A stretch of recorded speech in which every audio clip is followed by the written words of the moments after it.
Immorality, anti-Semitism, and replacement theology are eroding the foundations of biblical Christianity. Hoyavel presents the Heartland Connection, where Christians are equipped to walk out the truth in God's Word and to support the land and people of Israel. Shalom and welcome to the Heartland Connection. We're so happy that you're here joining us today as we study God's holy word. This is one of my favorite Torah portions, so I'm really excited about digging into this today. We're here in the heartland of Israel. Rabbi Yonadav Zar is here with us today. Thank you for joining us today, Rabbi Yonadav. Shalom, Zach. It's good to have you here, and thanks you, all of you guys who are joining us as well.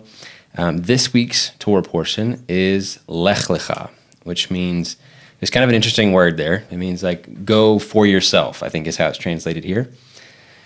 And we're in Genesis chapter 12, starting in verse 1. And we have this amazing story of when God speaks to Abraham, tells him to go forth from his relatives, from his father's house, into a land that he will show them. And that's actually basically the first question I want to ask is, it seems kind of odd that God would say, you can't do this here in this place, you have to go somewhere else.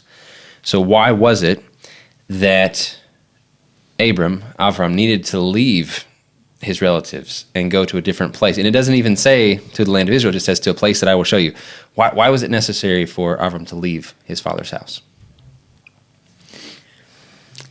We, as a people, has all the time tense between two sides of our role, our mission. Because on one hand, we have a mission to bring the blessed to all the nations of the world. Like it says, "V'nivrechu v'cha kol mishpechot ha'adama," verse 3. And all the families of the earth shall bless themselves by you. So we want to connect, we want to help, we want to support, we want to teach. This is one side. But the other side is that sometimes the nations are in low state and we can't bring them the bless without take distance. So we have to go to our land to build our nation, and then we can build an example to all the nations how to build the good life with the bless of God in this world. So Abraham, I suppose, loved his family. But to change their life, he had to separate, to go to his land, to build the nation, his nation, and then to influence them.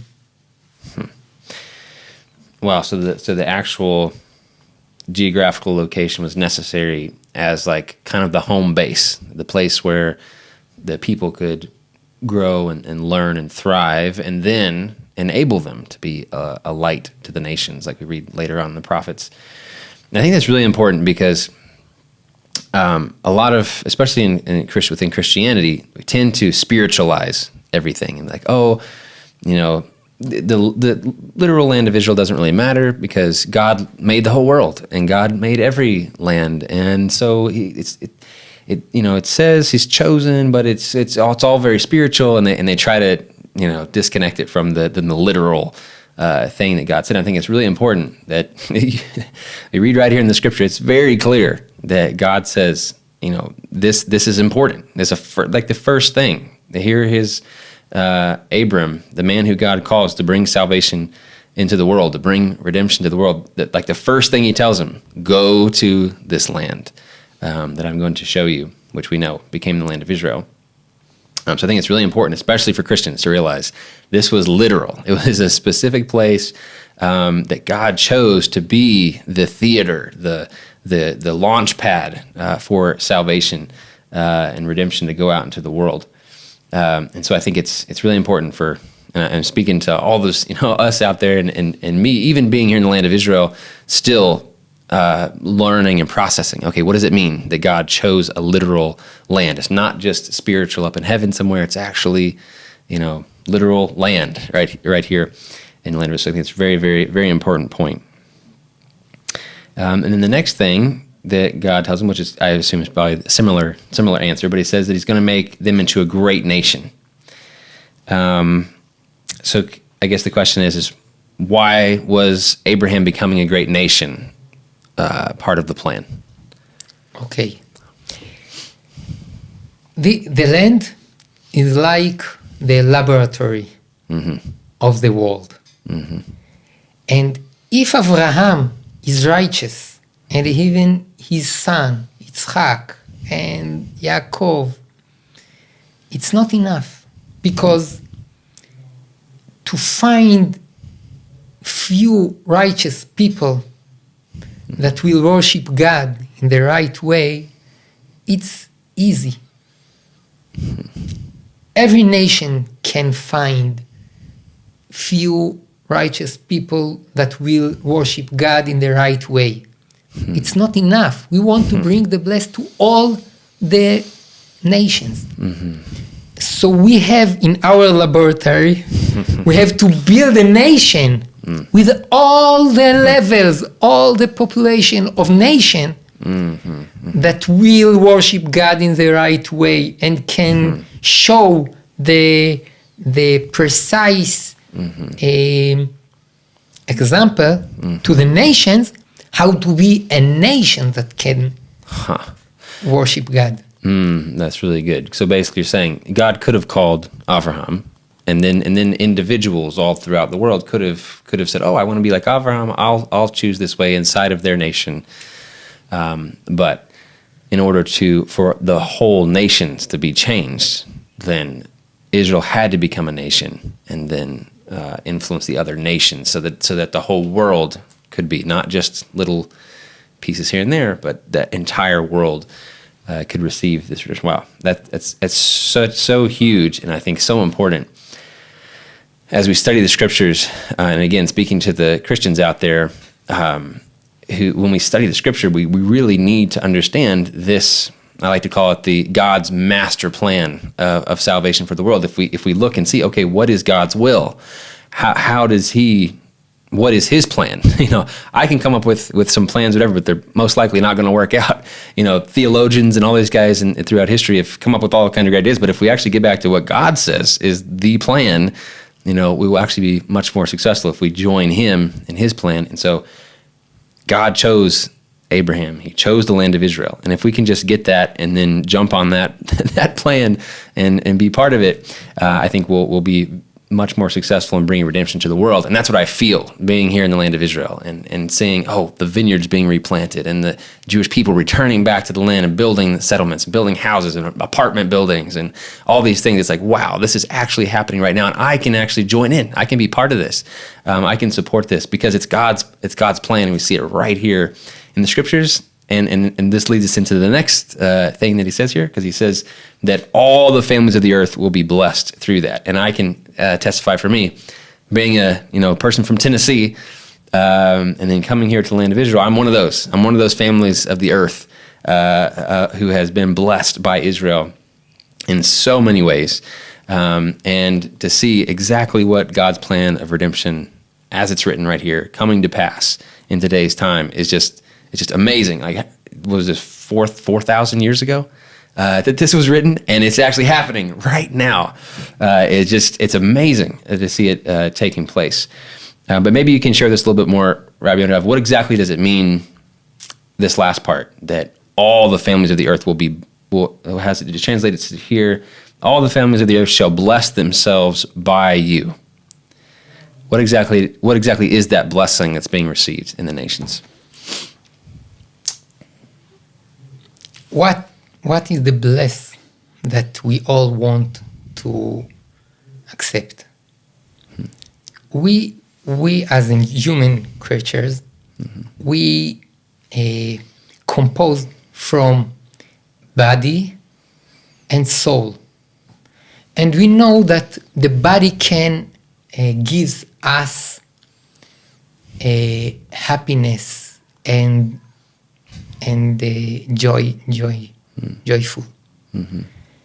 And we know that the body also can push us down, and we lose all the happiness and joyful.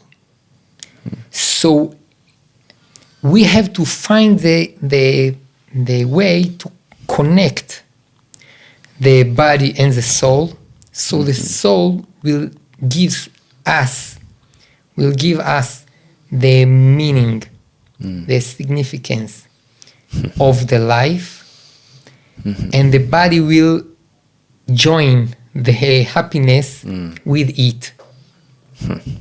So God, in His Torah laws, command us how to find the way to connect the body and the soul in the right way, and to show, to reveal in our life the unity of the world, of God, of the body and the soul, and find the happiness in this connection, this unity. So we can see that nations today, it's very difficult to find this connection. They sank in the matter and lose the way of the happiness even. It's like food. You are eating and it's very nice, good food. So you eat more and more and more and more. Where is the happiness? You lost it. You are like a cow. You can't find happiness and peaceful in your life. Why? It was so nice to eat. No, because it's not just the eating. It's not just the food. It's something more. To find the right way, to eat with the right goal, with the right goal, the right meaning of eating. Like that, every kind of happiness in our life, we have to find the right way to do it, so we can give the body and the soul their places to participate our life. And someone think we have to leave our body and just worship God in our spirit, and that's happiness, and leave all the happiness that the body can give us. And someone else think, oh, spirit is nothing. Yeah, it's not real. It's not real. The body will give us the happiness, and the way to connect them, to give them, to find their places to participate, both of them in our life, is very difficult. And we have to find it. We have to show all the world how to do it. Yeah, because it's definitely one of the Christian ideas is that everything's spiritual, and I'm only here for a short time, and if I even hurt my body and don't do anything pleasurable, God likes that better, and then as soon as possible I'm out of here, into heaven, and that's where it's all going to be better. And we read in the scriptures, it's like, no, God actually created us to be in this world for a reason. And He wants us to bring His will onto the earth like it is in heaven, and basically bring heaven to earth. And I think that's been one of the biggest things I've learned through the more Jewish perspective and like understanding those things. Like, wow, we actually have the opportunity to bring holiness into this world, and what an amazing opportunity to bring that light and to bring this blessing from Abraham and that into the world and to affect the world through it.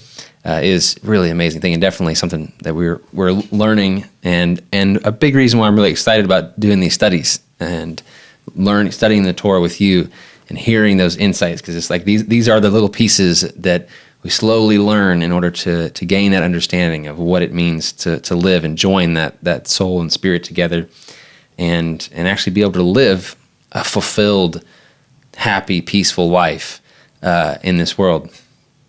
That's what God wants. He wants us to be able to have that. And we can see very clearly in the world today that there's a lot of other directions people are going to try to get there, and none of them are being very successful. We don't see people actually finding, maybe it lasts for a second or, a few days or a very short period, but it's not a lasting generational peace and fulfillment. And so I think that's, really, really, really good word. So we have a lot of other things that happen in this week's Torah portion. It's always hard to decide, okay, which ones are we going to dig into and talk about? I think I actually want to go to the end first. I want to make sure we cover this here. At the end of the portion, we might come back if we have a little bit more time to talk about some of the other things, but I want to go to the end first and make sure we cover this. We have in chapter 17, at the very end, verse 23, the circumcision.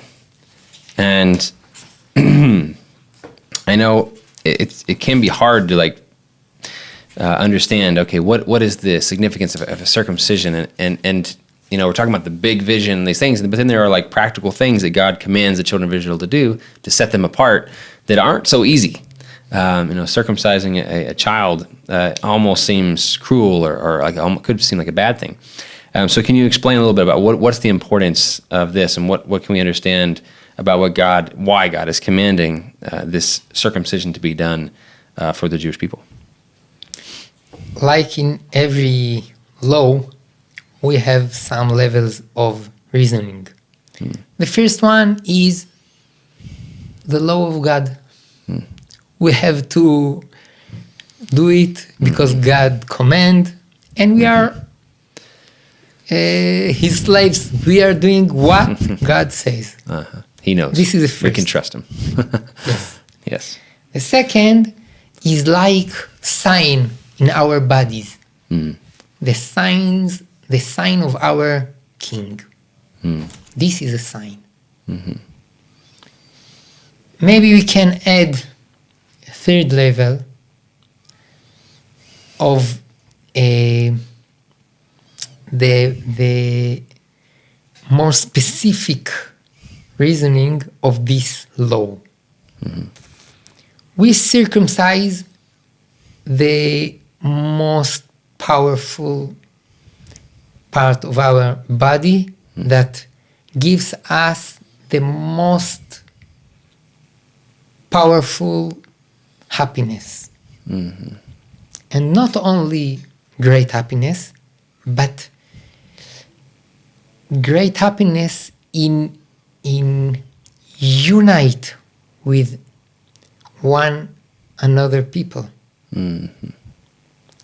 This is the most significant law to show us that the most powerful unite bring the most powerful happiness.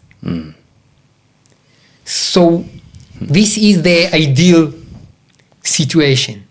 But we can fail and think that more use this part of our body to achieve happiness will make our life better. And there are people that try to achieve the happiness here and here and here and here, everywhere, with everyone, with different people and different kinds. And no, there is just one way to do it right. Just one people for life, to be in covenant with one spouse, and to be faithful. And it's like to lower our happiness. So the circumcise tells us this is the way, but don't lose your way. Don't waste it on wrong ways. Be focused. That the circumcise says, this is the thing, but do it right. Be focused. And then you will achieve the most great happiness and joyful in your life. Wow. Very powerful. And for those of us who very much associate with Avraham and his story and God calling him, and like for me, Avraham is obviously a big hero, and him, the one person on all the world who changed and went and chose to follow God. Is there a place for people like me who are people from the nations who aren't the Jewish people, and they're not, so that not necessarily descendants of literal descendants of Abraham, to also be circumcised if we feel the same desire and thing, or is this only for the Jewish people? What's the First Jewish of all, we can read in the verses that not only Abraham commanded, but his sons, and he has more than one son. Right. Yeah. Ishmael is also. And not only Ishmael. He has also different sons from Keturah, right? Right. So they also had to circumcise. But so if someone is their descendant, he has to circumcise too. But not only, because everyone who wants to circumcise because God commanded Abraham, allowed to circumcise. And it's like mitzvah. It's law. He fulfilled mitzvah. It's not nothing because you did not commanded. It's a advantage. It's righteous. It's right. So if someone wants, he can, and it's good, and it's good.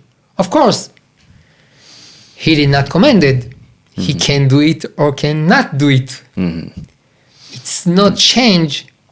He's a commitment to be righteous in this subject. Right. Okay. Even if not circumcised, but he can circumcise and he cannot circumcise as he want. Yeah. Is there anything else about the circumcision? Obviously, maybe I think you did 3 levels. The 4th one could also be for health reasons, right? There's a lot of studies today that say that it's even healthier to be circumcised as well. Was there anything else on the circumcision? Any other thoughts? No. No. It's good. Yeah, that's really good. Thank you for sharing that. We have midrash that says that only one who circumcised can inherit the land. Interesting. And then there's also keeping the Passover. Directly says one that keeps the Passover. That's right. Are there this written right in the Torah. Is there anything else like that that's specifically? I mean, the Passover is the main. No. I can't think of another one. No, one of the Jewish people who's not circumcised, he is Jewish like everyone. Just lose one very important law, but Interesting. All right, we've got a few minutes left. What else do we want to talk about? We have quite a bit of other things in this portion. The 5 kings, Ishmael coming into being. Maybe we can talk about Ishmael. Because, you know, that God, when God told Abraham that he will accept a new son, another son, not only Ishmael, Abraham said, Lu Yishmael yichyeh lefanecha. I want to find it here in chapter 17, verse 18. Lu Yishmael yichyeh lefanecha, translation, oh, that Ishmael might live before you. We have to remember it all the generations. Abraham, our forefather, asked God, oh, that Ishmael might live before you. Even when they tried to kill us and make riots, we know that the vision is to bring them also to the right way. We are always optimistic. We are always have vision for the nations, even one who is now very wicked. But we don't lose our faith, our hopes. Like with Christianity, we were in great tense war fight with the Christian world, and also today with parts of the Christian world. Right. But we are optimistic. So even with the Arabs, even with the sons of Ishmael, we are optimistic. We have faith. Yes, we have faith. We have a role to bring the blessed to all the nations. Yeah. And nobody's left out in that vision. Nobody. That's Ishmael and the Chinese and the Japans and all of the nations, the Africans and all of them. All of them. Yeah, it's a big vision. Except Amalekites. We have law, command to be destroyed. To destroy them. But all the rest, even them, if someone, when we are going to make war with them, to fight them, we have to